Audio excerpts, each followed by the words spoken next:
오늘은요, 용서에 대해서 우리 오늘 살펴보도록 하겠습니다. 이제 길지 않는 부분인데,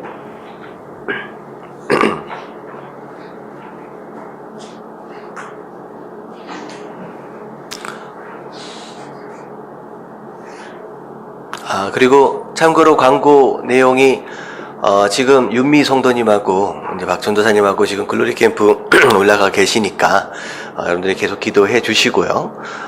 그리고 저기 예배가 끝나면 뒤에 이렇게 종이를 하나씩 둘게요. 지난번처럼 카드를 좀 적으셔서 이제 축복하는 내용들, 어떤 그런 내용들 적어주시면 제가 중간에 가서 이제 전해드릴 수 있도록 하겠습니다. 자, 먼저 읽기 감치 한번 읽어봅니다. 다 같이 시작. 사람들은 상대방의 허물을 기억하고 있습니다. 싸움을 마칠 때는 우리 이 일을 서로 없었던 것으로 하자라고 합니다.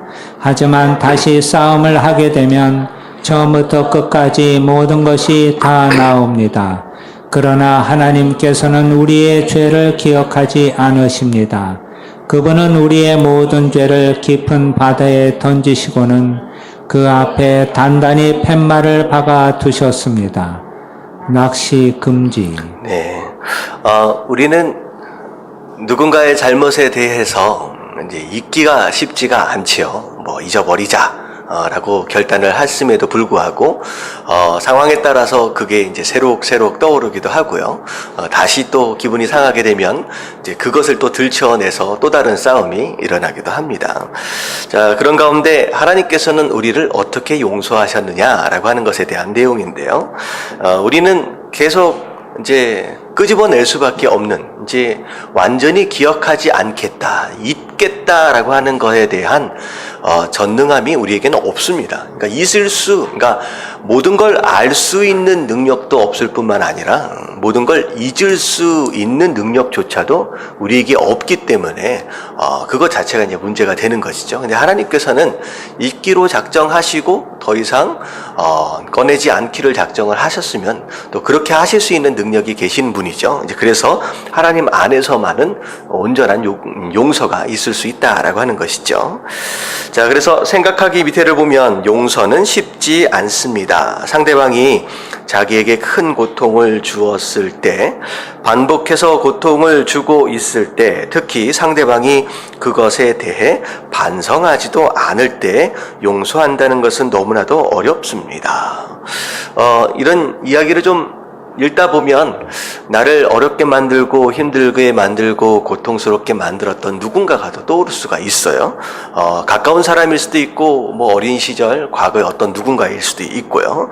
자, 근데 용서하고 잊어버리려고 하지만 그 사람이 그 잘못에 대하여 전혀 뉘우치지 않고 있다라고 한다면, 반성하지도 않고 있다라고 한다면 용서하기가 굉장히 쉽지 않겠죠.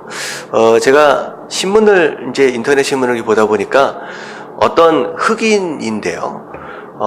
이제 흑인 어린 아이가, 청년이 거짓으로 증언을 한 거예요. 거짓으로 증언을 한 것으로 말미암아 한 30년인가 뭐 한 40년 가까이를 감옥에서 있다가 나오게 되는 상황이 벌어졌습니다. 그러니까 결정적인 증거가 그 청년의 한 10대였다고 그래요. 그 당시에 10대였을 때 그 거짓 증거를 증언을 하는 것으로 말미암아 그렇게 됐다는 거예요. 근데 뉴스에 나오는 것이 어떤 내용이었느냐?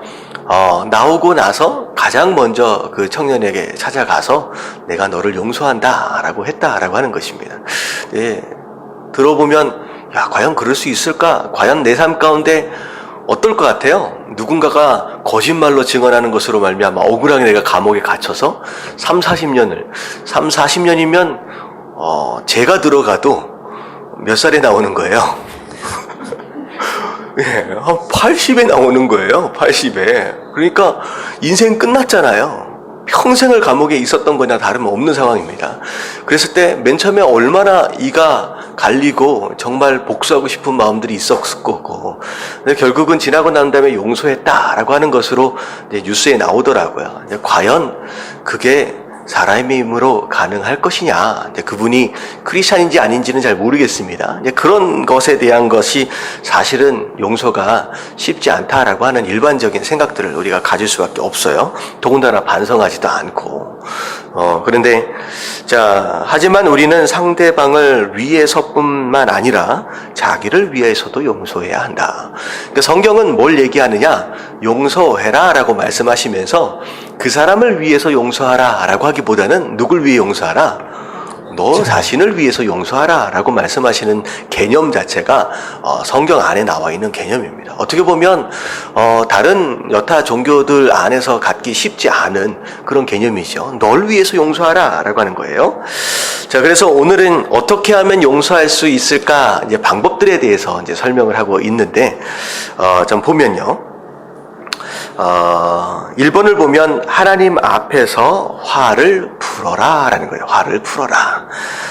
신자인 우리는 누군가에게 상처를 받을 때 제일 먼저 어떻게 행동해야 합니까? 에베소서 4장 26절부터 27절까지 같이 한번 읽어볼게요. 다 같이 시작. 분을 내어도 죄를 짓지 말며 해가 지도록 분을 품지 말고 마귀에게 틈을 주지 말라. 분을 낸다라는 거 어떻게 보면 어떤 상황에 대하여 이제 고통받는 상황이냐 억울한 어떤 그런 상황 가운데서의 자연스러운 반응일 수 있어요. 화가 난다라고 하는 건. 근데 중요한 건 뭐냐면 분은 낼 수 있다. 화가 마음 가운데 날 수는 있다라고 하는 거죠. 근데 그 화냄으로 인하여 뭐 하지는 말라.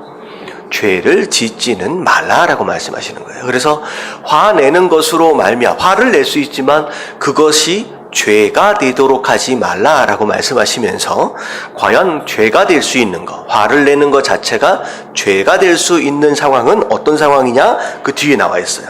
뭐라고 나와 있어요? 해가 지도록 분을 품지 말라. 다시 말하면 화를 낼 수는 있어요. 화가 날 수는 있어요. 하지만 그 화를 밤이 될 때까지, 해가 질 때까지 마음 가운데 품고 있는 그것은 뭐라고 얘기하시는 거예요? 그게 바로 죄다라고 하는 거죠.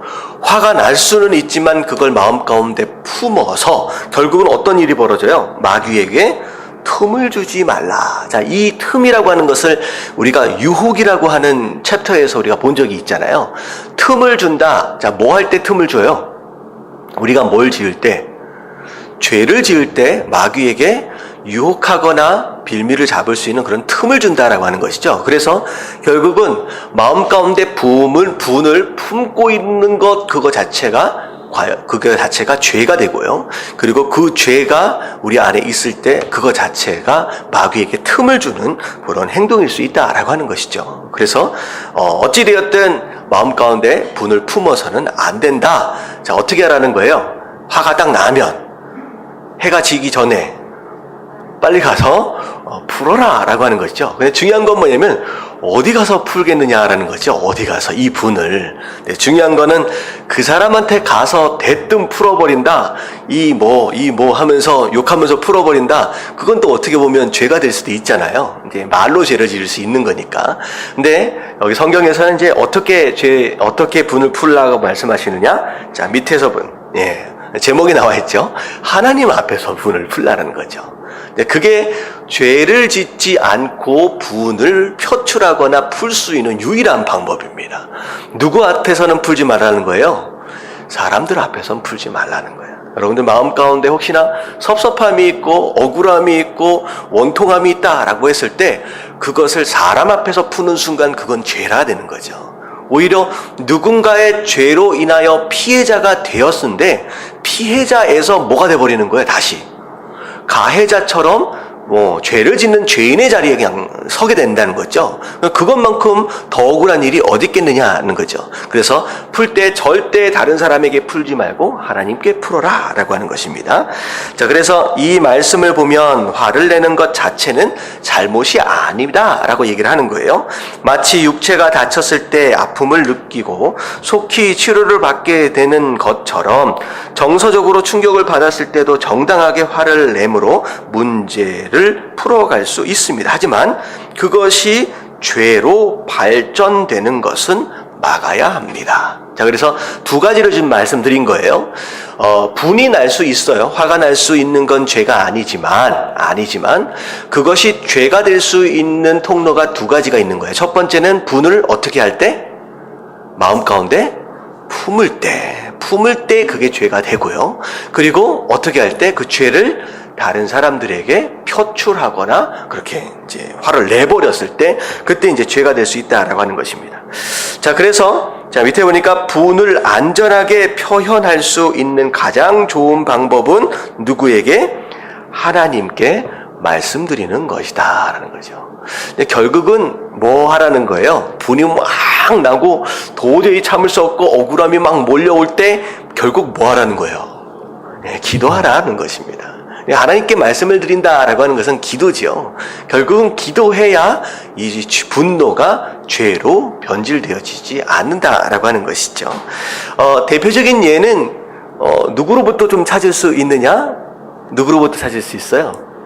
성경 안에서 이 분노를 하나님 앞에 적나라하게 드러내고 표출했던 사람이 있잖아요. 다윗. 네, 다윗이죠. 다윗의 시편을 보면 야, 이런 기도를 어떻게 할 수 있지? 라고 생각할 수 있을 만큼의 어떻게 보면 원수를 향한 복수, 어떤 그런 내용들을 적나라하게 좀 서연을 하고 있죠. 근데 사실 그것 자체가 어떻게 보면 하나님 이런 복수를 저들에게 해주십시오 라고 하는 어떤 그런 의미이기보다는 뭐일 수 있냐? 오늘 말씀에서 얘기한 것처럼 참을 수 없는 분노를 죄로 변질되도록 하지 않도록 하기 위해서 하나님 앞에 털어놓는 바로 그런 행위의 방제 부분이다라고 생각할 수 있을 것 같아요. 자, 그래서 하나님께 말씀드린다고 해서 반드시 세련되고 훌륭한 기도여야 할 필요는 없습니다. 이제 격식을 갖춰가지고 무슨 하나님 그렇게 이렇게 쫙 정렬해서 이제 꼭 그렇게 해야지만 기도는 아니라는 거죠. 성경에는 배반이나 불의에 대한 분노를 그대로 하나님께 말씀드린 사람들의 기도가 많이 실려 있습니다. 그래서 다윗의 기도가 바로 그런 기도에 이제 속한 것입니다. 그래서 다윗은 너무 억울한 상황들을 많이 맞이했잖아요. 왕이 되기 전서부터도 마찬가지고 생각을 해보면 다윗이 별로 잘못한 건 사실 별로 없습니다. 골리앗을 물리친 것 그 외에 어떻게 보면 열심히 나라를 위해 싸웠고 장수로서의 소임을 다 했었죠. 근데 어떻게 보면 너무 열심히 했다라고 하는 그것 자체가 사울에게 이기심과 시기, 질투의 대상이 되어버리고 그것으로 말미암아 억울한 상황이 되었죠. 근데 다윗은 거의 10여 년 이상을 광야에서 쫓겨다니는 상황 가운데서도 그것으로 말미암아 죄짓지 않도록 하기 위해서 하나님 앞에 올려드렸다라고 하는 그 모습이죠. 자, 그래서 같이 한번 읽어볼게요. 우리가 뒷장 시작. 우리가 분한 감정을 그분께 말씀드리는 것은 마음의 평화를 되찾고 용서할 힘을 얻을 수 있는 첫걸음입니다. 자, 하나님께 우리의 감정을 토로하는 이유 자체가 뭐냐면 우리의 감정뿐만 아니라 어떻게 그런 분노를 조절할 수 있는 능력을 누가 주시는 거예요? 네, 하나님이 주신다라고 하는 거죠. 그래서 죄에 대한 문제를 해결하실 분도 하나님이시고 우리가 그런 분노로부터 평안을 누릴 수 있도록 그런 능력과 힘을 주시는 분도 하나님이다라는 거죠. 근데 만약에 하나님이 아니라 사람에게 이 분을 털어놓았다라고 한다면 그 사람은 나의 분노를 어떻게 해결할 수 있는 능력이 있는 사람이 있어요? 없어요? 없죠. 누구든 분노가 생기면 그 분노에 대해서 조절할 만한 능력, 스스로의 분노도 조절할 능력이 없습니다. 더군다나 그게 죄가 되는 이유는 뭐냐면 내가 억울하고 열받는 것을 함께 나누는 것으로 인하여서 그 사람도 어떻게 만드는 거예요? 함께 그 상황에 대해서 분노하도록 만드는 거예요. 그 사람 왜 그랬대?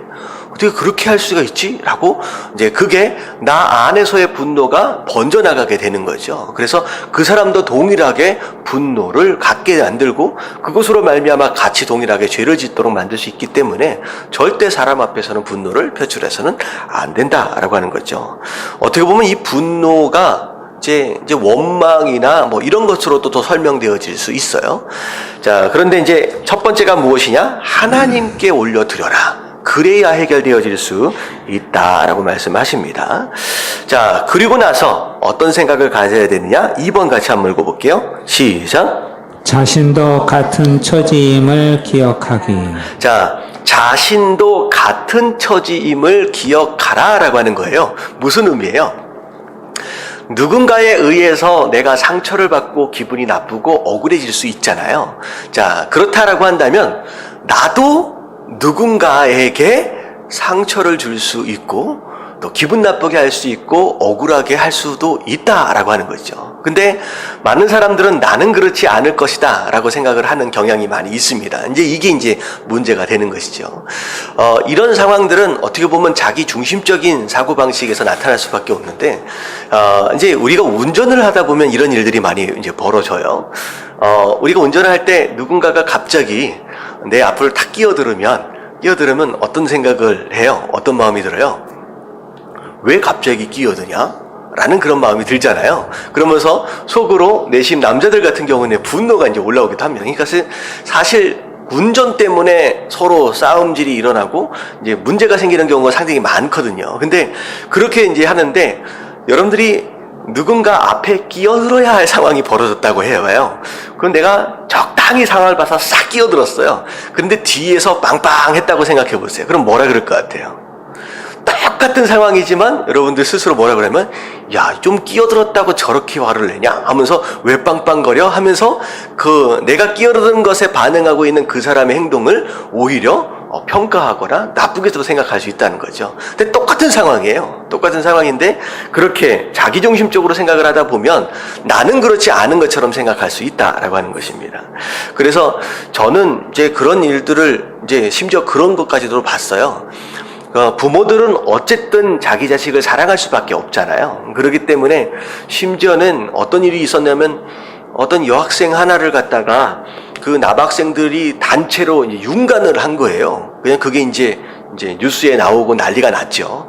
네, 근데 더 황당한 건 뭐냐면, 야, 어떻게 사람의 입으로 저런 얘기를 할 수 있을까라는 얘기가 생각이 들 정도로 그 윤관에 동참했던 그 남학생의 어머니가 하는 얘기가 뭐냐면, 자기 아들은 잘못한 게 없다는 거예요. 그 여자애가 얼마나 행실을 그렇게 하고 다녔으면, 남자 우리 아들을 그렇게 만들었느냐라고 하는 그런 얘기를 이 뉴스에서 인터뷰를 하는 것을 제가 본 적이 있어요. 근데 그것을 보고 있는 뭐라 그럴까요?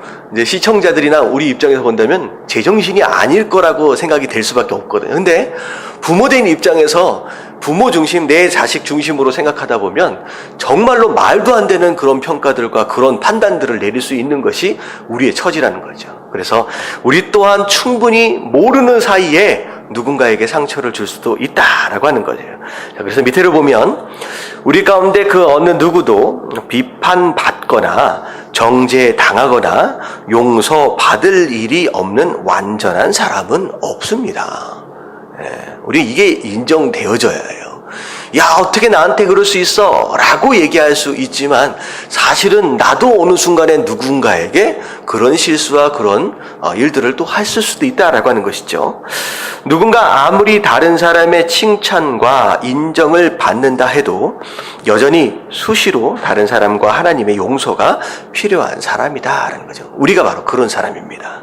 자, 그리고 이와 같은 경험을 통해 우리는 조금씩 성숙하며 사랑스러운 사람이 되어 갑니다. 그래서 스스로에 대해서 나도 충분히 그럴 수 있는 사람이다. 나도 용서가 필요한 사람이고 누군가가 또 나 때문에 어려워할 수도 있었을 것이다 라고 하는 것을 인지하는 것에서부터 우리의 뭐가 시작되느냐? 성숙이 시작되어진다라고 하는 거죠. 그래서 누가 성숙한 사람이냐라고 하는 것은요, 완전한 사람이 성숙한 사람이 아니에요. 누군가에게 어려움을 주고 어려움을 주지 않고 정말로 착한 일만 하는 사람, 그 사람이 성숙한 사람이 아니라 오히려 어떤 사람이 성숙한 사람이냐?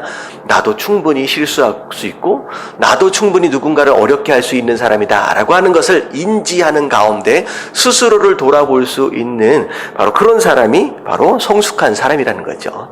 그래서 두 번째 이야기하는 것이 곧 무엇을 의미하느냐? 내가 그런 마음을 갖지 않는다. 나도 같은 처지일 수 있다 라고 하는 것이 인정되어지지 않으면요, 용서를 할 수 있다는 거예요, 없다는 거예요? 있어요, 없어요? 없다라는 겁니다. 오늘 말씀이 어떻게 보면 핵심일 수 있어요. 내가 지금 어떻게 보면 누군가를 용서하지 못하는 가운데 막 분을 아직까지 품고 있는 그런 사람이 만약에 있다라고 한다면 여러분들 이 인식 자체가 안 되어지면 절대 그게 해결되지 않는다. 나도 충분히 그런 죄를 지을 수 있다라고 하는 것에 대한 인식이 있어야 된다는 거예요. 자, 그래서 에베소서 4장 32절 같이 한번 읽어봅니다. 다 같이 시작. 서로 친절하게 하며 불쌍히 여기며 서로 용서하기를 하나님이 그리스도 안에서 너희를 용서하심과 같이 하라. 예. 에베소서에 보면 이제 교회 안에 성도들끼리의 삶에 대해서 설명을 하고 있는 거예요.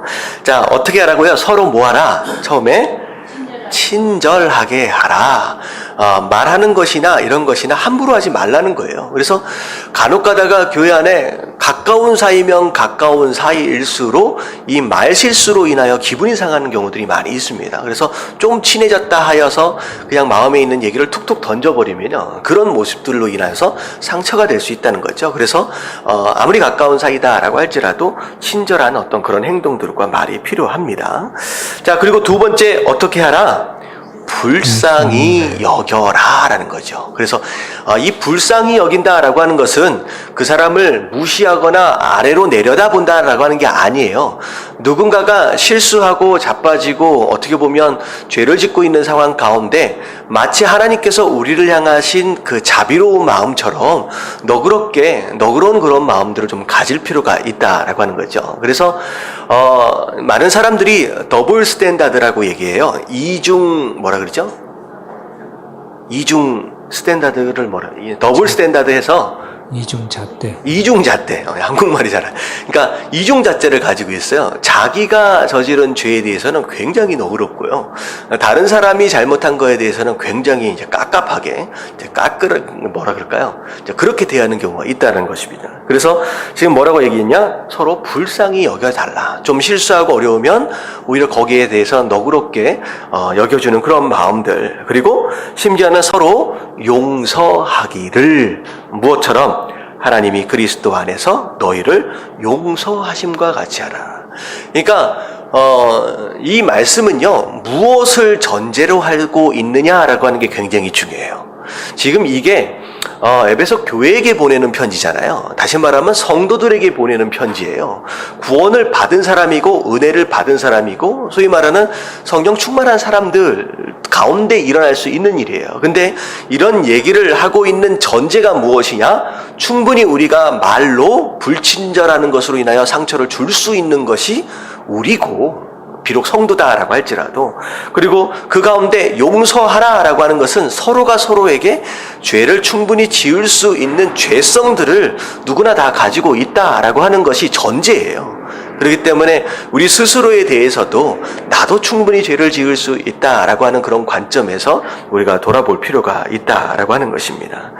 자, 그래서 밑에를 보면, 자, 우리도 상대방의 입장이 되면 그와 똑같이 행동했을지도 모릅니다. 뉴스에 간혹 등장하는 사람들 가운데 정말로 파렴치한들도 있고요. 아까 지금 말씀드린 것처럼 어떻게 저 상황에서 자기 아들을 감싸고 저런 얘기를 할 수 있을까라고 생각할 수 있지만, 만약에 내가 그 상황 가운데 똑같은 상황 가운데 처해 있었다라고 한다면 나는 과연 그때 그 사람과 다르게 반응할 수 있느냐라고 하는 것을 사실은 누구도 알지 못한다라고 하는 거죠. 내가 그 상황이 되어보지 않았기 때문이라는 거예요. 그래서 나도 똑같이 행동했을 수도 있다는 거죠. 왜? 나도 죄인이기 때문에. 자, 그래서 모든 것을 이해하는 것은 모든 것을 용서하는 것이라고 하는 격언이 있습니다. 자, 근데 잘 보세요. 모든 것을 이해하는 것은 모든 것을 용서하는 것. 자, 격언입니다. 하나님 말씀이 아니에요. 자, 이게 맞는 말일까요? 틀린 말일까요? 틀린 말이에요? 맞는 말이에요? 여러분들 여기에서는 이제 격언으로 좋은 의미로 쓰여졌지만 사실 틀린 말입니다. 왜냐하면 우리는 누구도 누군가에 대해서 완벽하게 이해할 수 있는 능력이 있다 없다? 없다라는 것에서부터 시작되어야 합니다. 왜냐하면 그 사람이 어렸을 때부터 어떤 환경 가운데 태어났고 어떤 환경 가운데 자랐으며 그리고 어떤 상황 가운데 이 상황까지 왔고 그리고 왜 그 사람이 그런 일을 저질렀는지에 대해서 우리는 보이는 것, 들리는 것에서밖에 모른다라고 하는 거죠. 그래서 진짜 그런 얘기를 제가 한번 한 적이 있는데 어떤 사람이 출소를 했어요. 한 10여 년 정도를 감옥에 살다가 출소를 했습니다. 근데 지나가다가 갑자기 이제 화가 나가지고 어떤 집에 들어가가지고 둔기를 가지고 이제 그 가정에 있는 남편과 아내와 그리고 애들까지 둘이 있었는데 때려가지고 다 죽인 거예요. 근데 나중에 이제 CCTV나 이런 것들을 통하여서 걸음걸이나 이런 것들을 통하여 범인을 이제 잡게 됐어요. 나중에 알고 보니까 출소한 바로 그날이었던 거예요. 어떻게 그런 일을 저지를 수 있을까? 근데 그 사람이 이제 하는 이야기가 뭐냐면 이유가 뭐였냐면 지나가다 보니까 너무 화목하게 웃고 너무 화목하게 그러고 있다라는 거예요. 그런데 그거 자체를 견딜 수가 없어가지고 가서 다 때려서 죽였다는 거죠. 그 모습, 그것만 보면, 야, 저게 사람이냐? 라고 얘기할 수 있잖아요. 근데 나중에 그 사건을 갖다가 어떻게 나중에 좀 설명하는 것을 제가 들었냐면요. 그 사람이 어렸을 때 어떻게 자랐느냐서부터 시작을 하는 거예요. 정말 알코올 중독자 아버지로부터 매일매일 맞으며 자라다가 결국은 어머니는 도망가 버리고 그 아버지로부터 그냥 거기서 맞으면서 큰 거예요. 그래서 자기는 평생 행복하다라고 하는 거에 대해서 생각해 보거나 상상해 보거나 누려본 적이 한 번도 없다는 거예요. 근데 나는 한 번도 그렇게 누려보지도 못한 정말로 그런 열악한 상황 가운데 살아서 결국은 감옥에까지 갇히게 되고 그런 상황이 벌어졌는데 누군가는 너무 행복한 거야. 태어나자마자서부터 화목한 가정에 태어나가지고 그렇게 됐다는 거죠. 그래서 도저히 참을 수 없어가지고 결국은 살인을 저질렀다라는 얘기를 하더라고요. 이제 그러니까 어떻게 돼요?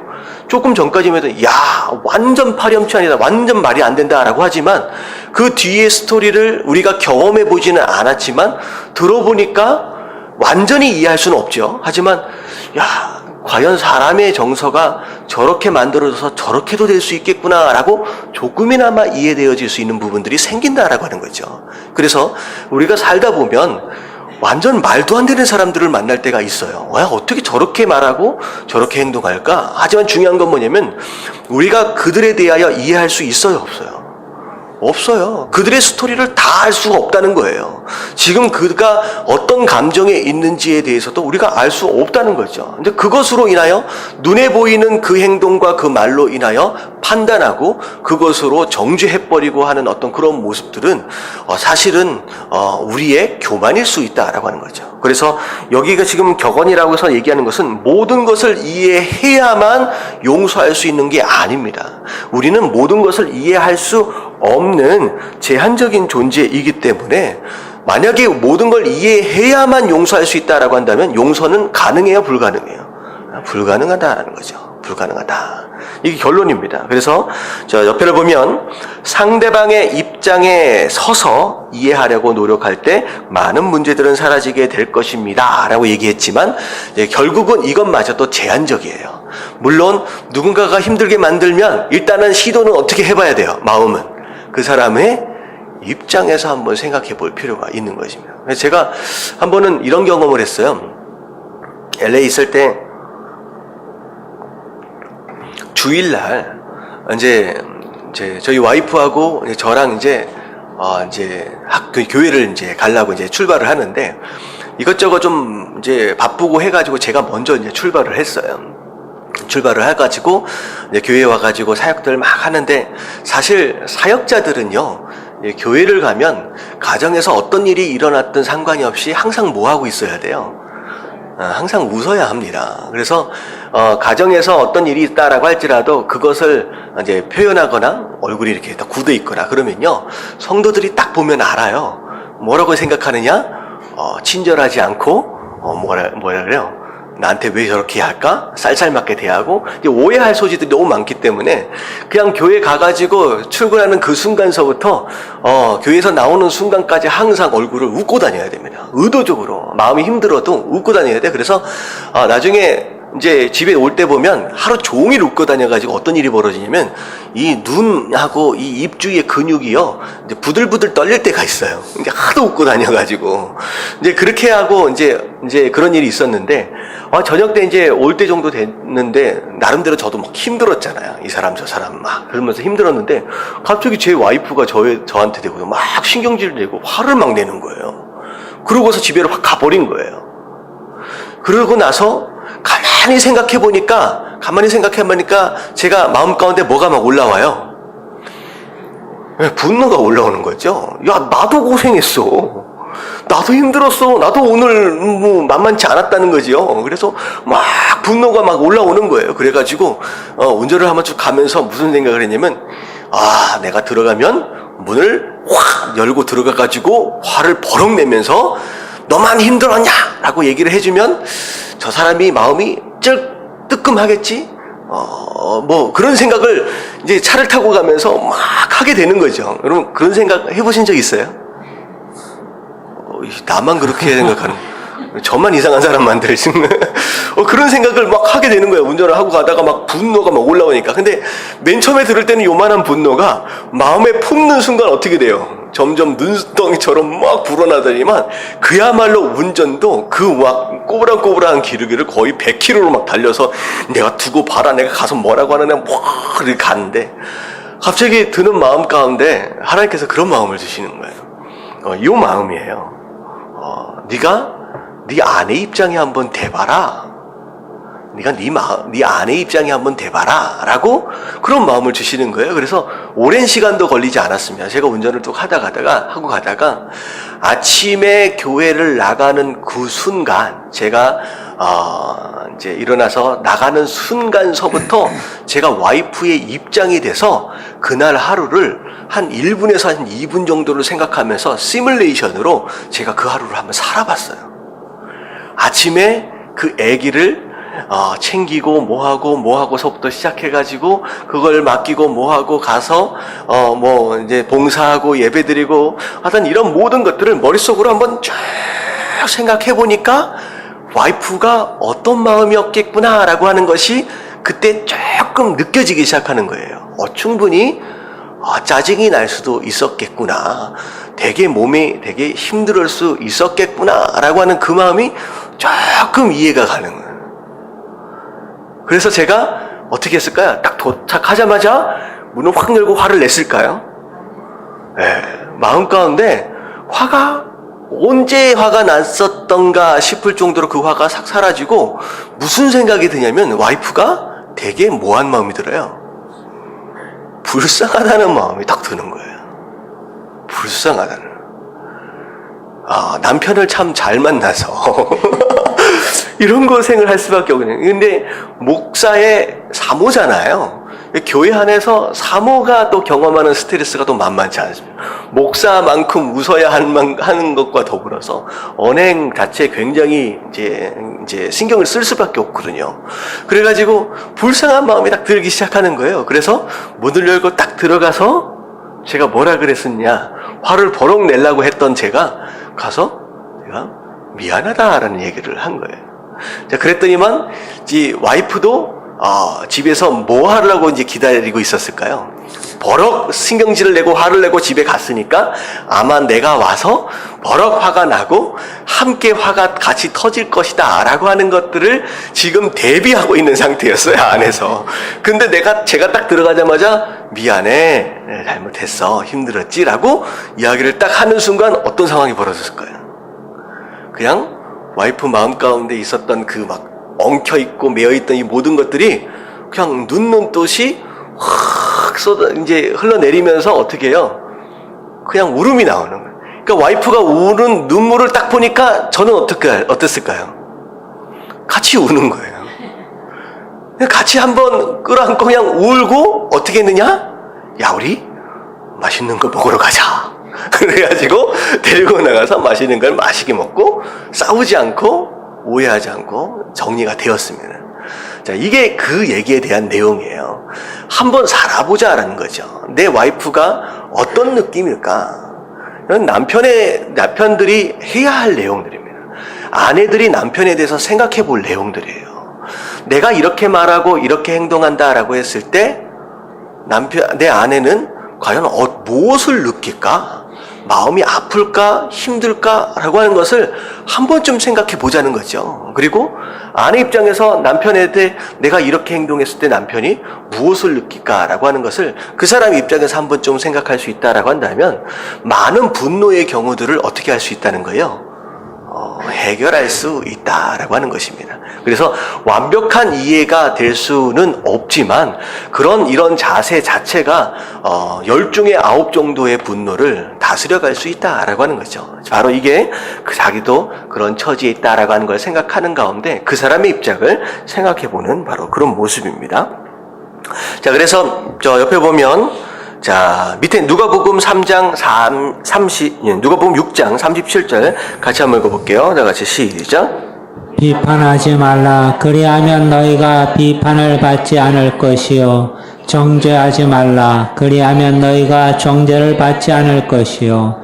용서하라. 그리하면 너희가 용서를 받을 것이요. 예, 내가 한 대로, 이게 이제 속담으로 얘기하면 내가 뭐 한 대로 뭐 한다? 예, 심은 대로 뿌린 대로 거둔다. 그러니까 내가 어떻게 하느냐에 따라서 그렇게 된다는 거죠. 그래서 내가 비판하지 않아야 된다는 거예요. 그러니까 내가 비판받기 싫어한다라고 한다면 나도 비판해서는 안 된다는 겁니다. 그런데 대부분의 많은 사람들은 비판받기 정말로 싫어하는 사람이면 일수록 비판하기를 좋아합니다. 그리고 정죄하지 말라 그러면 정죄받지 않을 것이다. 정죄받기 싫어하는 사람일수록 오히려 정죄하는 경우가 많이 생깁니다. 심지어는 나 또한 누군가에게 굉장히 어떤 그런 용서하지 못하는 것들이 매여 있음에도 불구하고 오히려 그것으로 말미암아 누군가에게 굉장히 아픔을 주는 경우가 많이 있어요. 왜 그러냐면 이게 가정 전체를 보면 이제 나타나는 현상인데요. 제가 이제 중고등부랑 청년부랑 이제 같이 하면서 아이들을 이렇게 보다 보니까 이제 제가 한번 수련회를 가서 내적 치유 세미나를 제가 강사를 모셔다가 진행을 해본 적이 있어요. 그런데 이게 이민 가정 안에서 중고등학교 애들이 어떤 상처들을 받느냐라고 하는 거에 대해서 이제 거기서 이제 적나라하게 깨닫게 되는 거예요. 근데 나중에 이제 정말로 상처 입은 아이가 있는데 나중에 그 부모를 만나게 돼서 상담을 하게 됐어요. 근데 알고 보니까 그 부모 또한 누구에게 상처가 있어요? 그 부모에게 엄청난 상처가 있는 거예요. 그래서 그 부모를 용서하지 못하는 것으로 말미암아 그게 결국은 어떻게 되느냐? 똑같이 자식에게로 상처로 그냥 전해지는 거죠. 그래서 내가 누군가를 용서하고 있지 못하는 가운데 그걸 붙들고 있는 순간 어느 순간 내 모습 자체가 다른 사람들에게 그와 비슷한 상황 가운데 용서하지 못할 만큼의 상처를 주고 있는 것일 수도 있다라고 하는 것입니다. 굉장히 어려운 상황이 되는 거죠. 그래서 이게 소위 말하면 뭐 가문에 내려가는 무슨 저주다라고 얘기를 하는 것처럼 계속 그런 것을 서로 이어받으면서 가요. 그래서 서로 용서 못하고 계속 용서 못하고 그러면 그 자식들 똑같이 그렇게 살아갑니다. 이런 모습들이에요. 그래서 제가 어떤 모습을 보면은 우리가 말씀을 묵상하라고 얘기를 하잖아요. 여러분들 말씀 묵상하는 것만큼 하나님을 닮아가는 비결이 없어요. 그건 뭐냐면 말씀이고 하나님이잖아요. 그 말씀을 우리 마음 가운데 품으면요, 그러면 자연스럽게 그분을 닮아가게 됩니다. 근데요, 누군가에 대하여 분노를 우리 마음 가운데 품는 순간 마치 말씀을 묵상하는 것처럼 그 대상에 대하여 어떻게 되는 거예요? 어떻게 돼요? 말씀을 품는 것과 같이 그 사람을 닮아가게 됩니다. 닮아가게 돼요. 그 사람은 똑같이 닮아가게 돼요. 그래서 누군가에 대해서 분노를 품지 마십시오. 그게 여러분들이 그 사람을 닮아가게 되는 원인이 되어질 수 있다라고 하는 것입니다. 자, 그래서 용서받길 원한다라고 한다면 너도 용서하라라고 말씀하시죠. 자, 이게 이제 그 사람의 처지일 수 있다라고 하는 것과 더불어 그 사람의 처지까지도 한번 생각해 봐라. 그러면 용서할 수 있을 뿐만 아니라 그러면 그 사람을 이해하는데 도움이 될 것이다 라고 얘기를 하는 거예요. 그래서 저희는 사실 그렇게 생각을 했어요. 이 말씀을 좀 보면서 최소한 우리 가정 안에서 내가 이런 행동과 이런 말들을 했을 때 그 사람이 무엇을 느낄 수 있을지에 대해서 한 번 정도만 생각할 수 있다라고 한다면 우리 가정 안에서 서로 상처 주는 일들을 굉장히 줄일 수 있지 않을까라는 생각을 해보게 됩니다. 여러분들 꼭 남편에 대하여 아내에 대해서 그 사람의 입장을 한번 꼭 생각해 보시고 말씀하시고 행동하시는 저와 여러분들 되시길 주님의 이름으로 축원합니다. 아멘. 아멘. 자, 이런 말씀을 제가 드리면서 저 마음 가운데 또 이제 찔림이 있죠.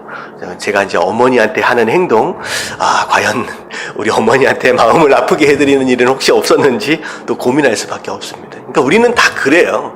근데 조금만 더 생각할 수 있다라고 한다면 좀 더 나아지지 않을까. 할렐루야. 아멘. 그러면 얼마나 행복해지겠습니까? 자, 이게 이제 용서하기 위한 기본적인 마음의 자세예요. 서로 이해하고. 자, 그 다음에 3번이 용서의 당위성입니다. 왜 용서해야 하느냐? 자, 2번까지는 마치 용서를 해라 라고 권면하는 것처럼 들리지만 3번의 제목으로 봐서는 권면에 대한 내용이 아니라 용서를 해라 라고 하는 뭐예요? 명령입니다. 그러니까 당위성을 얘기하고 있는 이유가 무엇이냐? 용서를 해도 되고 안 해도 되고에 대한 내용이 아니라 너는 성도다, 하나님의 자녀다 라고 한다면 반드시 용서하는 것이 맞다라고 하는 것이 되는 거예요. 자, 마태복음 18장에 보면 우리가 많이 아는 말씀입니다. 자, 왕에게 1만 달란트를 탕감받은 사람이 있어요. 자, 근데 탕감받고 나가던 이제 그 사람이 자신에게 100데나리온을 빚진 동료를 잡아다가 어떻게 했어요? 감옥에다 집어 넣어버렸습니다. 자, 이 소식을 들은 왕이 1만 달란트 탕감받은 관리에게 뭐라고 얘기하느냐? 마태복음 18장 33절 같이 한번 읽어볼게요. 다 같이 시작. 내가 너를 불쌍히 여김과 같이 너도 내 동료를 불쌍히 여김이 마땅하지 아니하냐 하고. 자, 여기 중요한 단어는 어떤 단어일까요? 불쌍히. 저 뒤에 마땅하다라는 단어겠죠. 마땅하다. 내가 너를 불쌍히 여겼던 것처럼 너도 그렇게 불쌍히 여기는 게 맞다. 그게 당연한 거다. 이게 뭐냐면 내가 너를 용서했던 것처럼 너희도 너희에게 죄를 지은 사람들을 용서하는 것이 당연하다라고 얘기를 하는 거예요. 자, 이제 그 근거가 무엇이냐? 이제 계산을 좀 해보자는 거죠. 자, 이 관리 친구가 얼마나 빚을 졌어요? 아니야, 친구가 이 관리에게 100달란트예요. 자, 200데나리온이에요. 자, 이 데나리온이 어느 정도 가치가 있느냐? 1데나리온이 노동자 하루 임금입니다. 그래서 한 데나리온으로 보면 오늘날로 얘기하면 한 어느 정도 되느냐? 한 5만 원 정도. 노동자입니다. 그러니까 한 5만 원 정도 벌겠다라고 계산을 하면 돼요. 자, 그러면 100데나리온이면 얼마예요? 500만 원 정도 이제 빚을 진 거죠. 어떻게 보면 굉장히 큰 액수일 수도 있어요. 누군가에게 있어서는. 하지만 과연 이게 그만큼 큰 액수일까라고 비교할 수 있는 내용이 바로 이 사람이 얼마나 탕감을 받았느냐라고 하는 것에 대한 내용이겠죠. 자, 1달란트, 1달란트는 보통 어느 정도를 얘기하느냐? 6,000데나리온이래. 6,000데나리온. 다시 말하면 노동자가 며칠 동안 일을 해야 돼요? 6,000일 동안 일을 해야지 1달란트가 되는 거예요. 1달란트. 자, 6,001을 연수로 계산을 하면 몇 년 정도 될까요? 거의 한 20년 동안 눈곱만큼도 쓰지 않고 모으면 그게 6,000데나리온이 되는 거죠. 하나도 안 쓰고 모으면.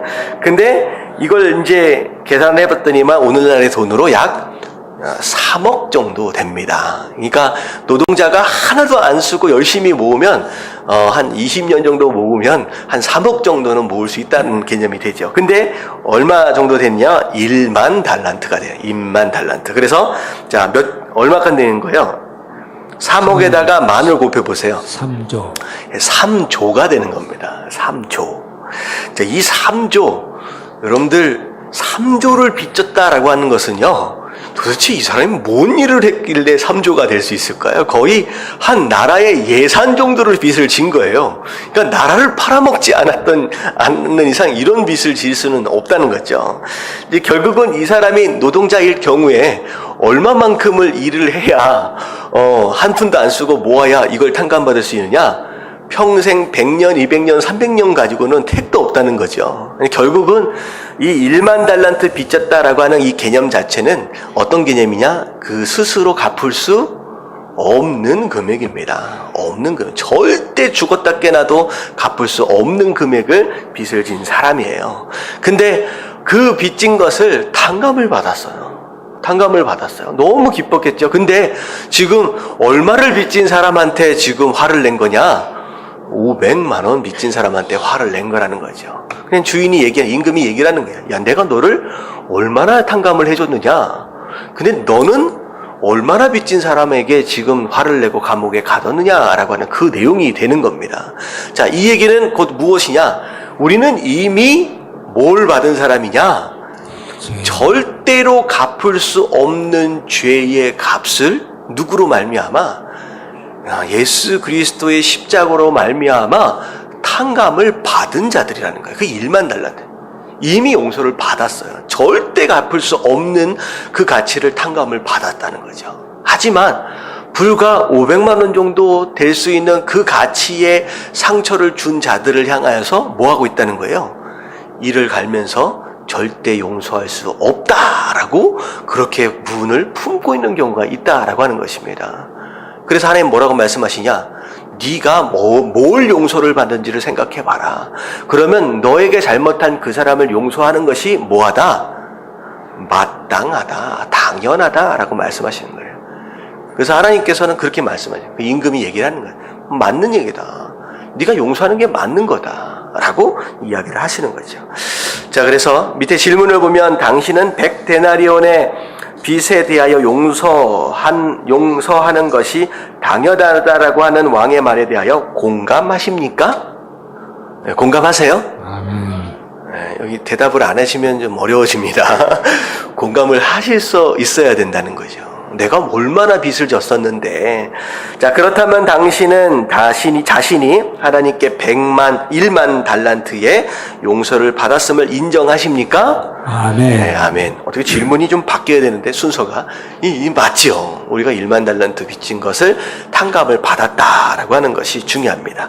자, 그래서 그렇다면 여러분 자신도 용서해야 할 의무가 있음을 명심해야 합니다. 그러니까 조언, 권면이 아니라 우리가 용서하는 것이 곧 명령이며 그 명령을 따라 순종하는 것이 우리 하나님 백성으로서의 마땅한 의무다, 당연한 것이다 라는 거죠.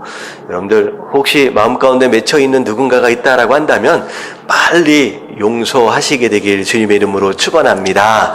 아멘. 네, 그게 순종이에요. 그게 순종이다 라고 말씀하시는 거예요. 자, 마태복음 18장 35절에 이런 말씀이 있어요. 같이 읽겠습니다. 시작. 너희가 각각 마음으로부터 형제를 용서하지 아니하면 나의 하늘 아버지께서도 너희에게 이와 같이 하시리라. 예, 굉장히 무서운 말씀이죠. 이미 용서하셨어요. 이미 용서하셨고 끝났지만 만약에 네가 너희 형제를 향하여 용서하지 않고 품을 품고 있다라고 한다면 하나님 뭐 하신다는 거예요? 똑같이 너도 용서하지 않겠다라고 말씀하시는 거죠. 자, 그래서 실제로 이 사건, 마태복음 18장의 사건을 보면, 자, 이 왕이 이 관리를 어떻게 해버려요? 오게 다시. 네, 그 사람을 다시 옥에 가둬버리는 거예요. 다시 말하면 탕감을 해줬는데 이제 어떻게 되는 거예요? 마치 탕감받지 못한 자의 상황이 벌어졌다라고 하는 거죠. 여러분들, 하나님께서 우리에게 주시는, 예수 그리스도를 통하여 우리에게 주시는 진짜 아름다운 축복은 영생임과 동시에 평안함입니다. 자유예요. 이사야서에 보면 예수님께서 갇힌 자들을 풀어주기 위해서 오셨다라고 말씀하세요. 정말로 우리가 누릴 수 있는 예수 그리스도 안에서 누렸어야 하는 가장 큰 축복은 자유로움이고 평안함입니다. 근데요, 만약에 우리가 누군가를 용서하지 않고 마음에 그 분을 품고 있는 순간 그 자유가 어떻게 돼버려요? 사라집니다. 내가 용서하지 않는 순간 내가 마치 임금이 다시 그 관리를 옥에다 가둬버린 것처럼 영적인 감옥에 내가 갇혀버리는 거죠. 그래서 정말로 그리스도인으로서 마땅히 누려야 할 그 축복과 그 자유로움과 그 평안함을 내가 용서하지 못하는 것으로 인하여서 내가 스스로 어딜 들어가 버리는 거예요? 영적인 감옥 안으로 들어가 버리는 겁니다. 하나님은 안타까운 거죠. 내가 무엇을 위해서 내가 내 목숨을 이제 버리셨는데, 근데 그 용서하지 못함으로 인하여 하나님의 백성들, 수많은 하나님의 백성들이 전부 다 감옥 가운데 다 갇혀 있는 거예요. 그러고 나서 뭐라고 생각하느냐? 내가 용서하면 뭐 할 것 같은 거예요? 손해볼 것 같은 거예요. 야, 내가 당한 게 얼만데, 그래도 내가 자존심이 있는 사람인데, 내가 어떤 사람인데, 라고 하는, 그 소위 말하는, 되지도 않는 자존심, 그거 하나 지켜보려고 스스로를 어디에다 가둬버리느냐? 감옥 안에 가둬서 자유롭지 못한 그런 인생을 살게 된다는 거죠. 제가 여러 가지 말씀들을 통하여서 제가 말씀드렸던 것처럼 용서하지 못하면 속병이 들어요. 혹시 마음 가운데 심장병이나 어디 병이나 이런 것들이 혹시 있으신 분 계시면 여러분 한번 찾아보십시오. 내가 누군가를 용서하지 못하고 분노 가운데 그런 사람이 혹시 있는지. 이제 그게 병을 만든다라고 합니다. 의사 선생님 그렇죠? 네. 이제 병에 대해서 얘기하려면 우리 의사 선생님들이 여쭤봐야 돼. 소위 말하는 이제 스트레스 성이다라고 하는데, 용서하지 않고 품는 순간 그거 자체가 스트레스가 되어지고요. 그게 우리 육신을 죽이게 됩니다. 그래서 결국은 우리 인생이 짊어지고 가는 죄 가운데 하나가 뭐냐면 근심 걱정임과 동시에 또 짊어지고 가는 그것이 있으면 뭐예요?